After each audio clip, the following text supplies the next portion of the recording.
ہم کہیں کہ ہمارا میڈیا، یہ ایک کیسا میڈیا ہے؟ یہ ایسا میڈیا ہے، فلسطین کی بیٹی کی آپ بعد میں بات کریں گے، یہ تو سرگودا کی بیٹی جج کی بیوی کے ہاتھوں ادموئی ہو کے جس وقت آتی ہے ہسپتال کے اندر تو اس کی خبر چلانے کے لیے راضی نہیں ہوتا۔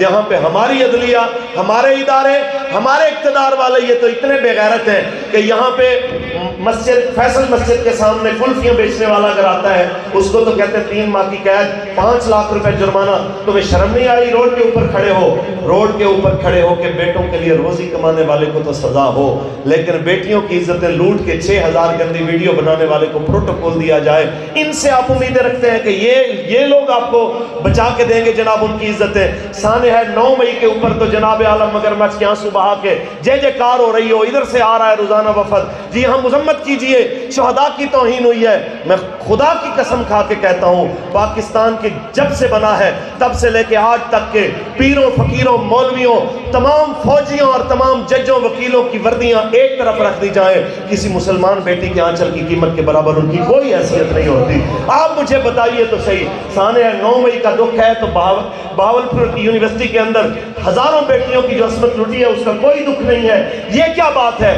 جن کو اپنے ملک کی بیٹیوں کا دکھ نہیں ہے ان کو عافیہ صدیقی کا کیا دکھ ہے؟ بس اتنا یاد رکھیے گا، انشاءاللہ وقت آنے والا ہے، حضور کا دین تخت پہ ہوگا تو یہ سارے مسائل حل ہوں گے۔ میری بیٹیاں بھی بیٹھی ہیں، میری بہنیں، میرے بھائی بزرگ بھی میرے سامنے ہیں۔ ایک سوال ہوتا ہے کہ ہم یہاں پہ ہیں، فلسطین بہت دور ہے، ہم کیا کر سکتے ہیں؟ بات اتنی ہے کہ ہم زیادہ نہیں تو کم از کم اپنے حصے کا کام ضرور کر سکتے ہیں۔ ہمارے حصے کا کام کیا ہے کہ ہم اپنی نسل کو غیرت دینی دے کے، غیرت ایمانی کا درس دے کے روانہ کریں کہ کم از کم ہمارا بچہ غیرت مند ہو، ان کے خواب دینی ہو، ان کے خواب اسلامی ہو۔ کہ مصر کے اندر جس وقت ایک بہت بڑے آرٹسٹ نے، ایک بہت بڑے فرنیچر بنانے والے معمار نے ایک خوبصورت ممبر بنایا اور اس کی خوبصورتی کے چرچے ہر طرف ہوئے، جو بھی آیا کہتا یار ممبر بنائے، کیا کمال بنائے۔ بادشاہ تک بھی بات پہنچی تو اس نے اپنے بندوں کو بھیجا کہ پھر وہ ہمارے محل کی زینت ہونا چاہیے۔ تو وہاں پہ پہنچے، جس نے اس کی قیمت لگائی اس نے کہا میں نے بیچنے کے لیے نہیں بنایا، یہ بیچنا نہیں ہے۔ اب خیر بات ہوتی رہی، کس لیے بنایا جی؟ کہتے جی یہ اس لیے بنایا ہے کہ اللہ جب فلسطین کو آزادی عطا کرے گا، بیت المقدس میں مسلمانوں کا قبضہ ہوگا تو میں اس ممبر کو مسجد اقصی کے اندر رکھوں گا اور اس کے اوپر خطیب کھڑا ہو کے رسول اللہ کا خطبہ پڑھے گا۔ باتیں ہوتی رہیں، لوگ آئے اس کو دیکھتے، جس طرح آتے ہیں لوگ دیکھ کے سیر کر کے چلے جاتے ہیں۔ اچانک ایک 8 سال کا بچہ اپنے والد کے ساتھ آتا ہے اور وہ بھی اس منظر کو دیکھتا ہے اور اچانک اس کے سامنے بھی کوئی اس کی قیمت پوچھتا ہے تو وہ بوڑھا رو کے کہتا ہے کہ اس کی کوئی اور قیمت نہیں ہے، اس کی قیمت مسجد اقصی کا ممبر بننا ہے، اس کی اور کوئی قیمت نہیں۔ تو وہ 8 سال کا بچہ اس کا ہاتھ پکڑ کے کہتا ہے چاچا دعا کرو اللہ مجھے زندگی دے، اللہ مجھے ہمت دے، اگر میرے ہاتھ میں قوت آئی تو میں تیرا خواب ضرور پورا کروں گا۔ پھر دنیا نے دیکھا کہ 20 سال بعد وہی بچہ جس وقت اللہ اس کو ہمت دیتا ہے وہ صلاح الدین ایوبی بن کے وہی جناب اعلیٰ ممبر اٹھا کے مسجد اقصی کے اندر رکھتا ہے۔ تو وہ 8 سال کا بچہ جس کو زمانہ آج صلاح الدین ایوبی کے نام سے یاد کرتا ہے، وہ اپنے باپ کی تربیت اور اپنی ماں کی تربیت کی وجہ سے پہلے مسلمانوں کے درد کو سمجھتا ہے، پھر بات کرتا ہے۔ آج ہم جب اپنے بچوں کو ڈراؤنی فلمیں، ڈراؤنے ڈرامے اور اس طرح کی موویز دکھائیں گے، بچے کو کہتے ہیں جاؤ پانی بھر کے لاؤ، تو لائٹ اگر نہ ہو تو دروازے تک جاتا بچہ ڈرتا ہے، لائٹ ہو بھی تو وہ کہتا ہے میرے ساتھ واش روم میں جائیں۔ تو آپ مجھے بتائیں کہ جب بچہ اتنا بزدل ہو جائے گا تو وہ کیا لڑے گا؟ رہی بات عزت کی جس کے پیچھے ہم لوگ پڑے ہوئے ہیں، تو عزت کا ایک ہی معیار ہے، وہ میرے آپ کو مولا نے فرمایا لا عزت الا بالجہاد، جہاد کے بغیر عزت ہوئی، جہاد ہوگا تو عزت ہوگی۔ آپ کے پاس پوری مسلم امہ میں سے ایک آپ ہیں ایٹمی پاور۔ ہمیں بہت دکھ ہوتا ہے کہ فلسطینی کیا سوچتے ہوں گے۔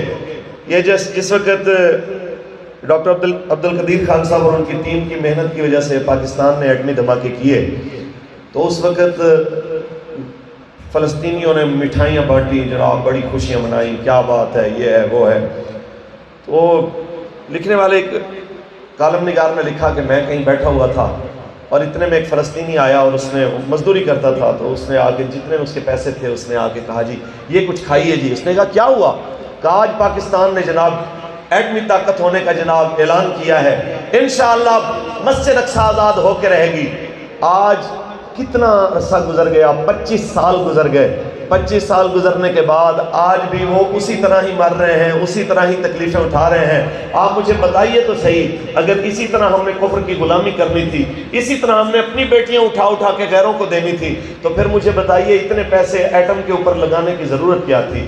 اتنی زیادہ آپ کو خرچے کرنے کی کیا ضرورت تھی؟ اتنے منافق ہیں کہ صرف پاسپورٹ کے اوپر لکھا ہوا ہے کہ یہ جناب اعلیٰ اسرائیل کے لیے جانے کے لیے کارآمد نہیں ہے، باقی سب کچھ آپ کا اسرائیلی ہے۔ کوئی جناب بڑے سے بڑا جتنا لیڈ ایریا ہے، میکڈونلڈ کے بغیر ان کو کوئی چیز ہضم نہیں ہوتی جناب۔ یہ تمام جتنی بھی یہودیوں کی پروڈکٹس ہیں، ان کے علاوہ ان کے دسترخوان کے اوپر کوئی چیز اچھی نہیں لگتی، پھر کہیں کہ جناب ہم بہت بڑے جناب عاشق ہیں، ہم ایسے ہیں، ہم ویسے ہیں۔ اگر آپ کسی وقت بھی آپ کو یہودیوں کی، اسرائیلیوں کی پروڈکٹ آپ کو کھاتے ہوئے، سامنے رکھتے ہوئے ہچکچاہٹ نہ ہو، ایک بار اس فلسطینی ماں کو ضرور یاد کیجئے گا۔ جب عید کے دن آپ میسج بھیج رہے ہوتے ہیں، ماں جی عید مبارک، بھائی جی عید مبارک، ایک دوسرے کے گلے مل رہے ہوتے ہیں، اس وقت فلسطین کے قبرستانوں میں ان کی مائیں اپنے بیٹوں کی قبر کے اوپر لیٹ کے اس کو کہتی ہیں تمہاری ماں تم سے عید ملنے کے لیے آئی ہے، تمہاری بہن تم سے عید ملنے کے لیے آئی ہے، تمہارا بھائی تم سے عید ملنے کے لیے آیا ہے۔ ہمارا سوال صرف اتنا ہے، عالمی میڈیا تو ہے ہی منافق، اس کی ہم کیا بات کریں؟ اگر فلسطین کے اوپر حملہ ہو اور فلسطین کے اندر 10,000 بندہ شہید ہو جائے، اس کی خبر رپورٹ نہیں ہوتی، لیکن یوکرین کے اندر کتا بھی مارا جاتا ہے تو اس کی خبر بھی دی جاتی ہے کہ دیکھیں جی فریڈم فائٹر کے اوپر جناب یہ کچھ کیا گیا ہے۔ آج یوکرین کو فریڈم فائٹر کے نام کے اوپر ان لوگوں کو امداد دینے پہ آزادی ہے، لیکن فلسطین کے بچوں کو دوائی دینے کے لیے بھی اجازت نہیں ہے۔ ان کے لیے ترکی سے امداد آتی ہے تو جہاز تک کو ڈبو دیا جاتا ہے۔ بس اتنی سی بات ہے۔